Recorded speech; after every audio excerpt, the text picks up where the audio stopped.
హైదరాబాద్లోని సంధ్యా థియేటర్ తొక్కిసలాట ఘటన కేసులో అరెస్టైన హీరో అల్లు అర్జున్ శనివారం ఉదయం విడుదలపై తీవ్ర ఉత్కంఠత కొనసాగింది. అయితే ఆయన ఉదయం 6:30 గంటలకు చంచల్గూడ జైలు వెనక గేటు నుంచి రిలీజ్ అయ్యారు.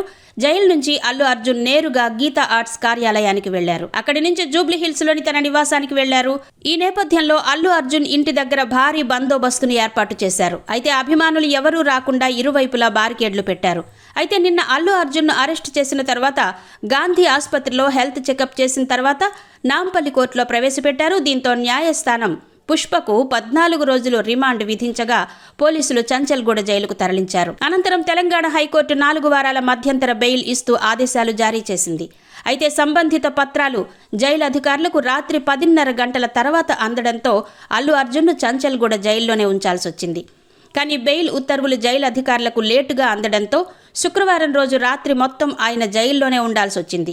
ఇక అల్లు అర్జున్ రాత్రి 10:30 గంటల వరకు చంచల్గూడ జైల్లోనే రిసెప్షన్లోనే ఉన్నారు. కానీ బెయిల్ పత్రాలు ఆలస్యంగా రావడంతో ఆయనను మంజీరా బ్యారెక్లో ఉంచారు. ఈ సందర్భంగా జైలు అధికారులు అండర్ ట్రయల్ ఖైదీగా 7697 అనే నెంబర్ను కేటాయించారు.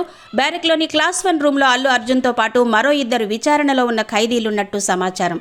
నేటి ఉదయం అల్లు అర్జున్ తరపు లాయర్ 50,000 పూచీకత్తును జైలు సూపరింటెండెంట్కు సమర్పించిన తర్వాత విడుదల చేశారు.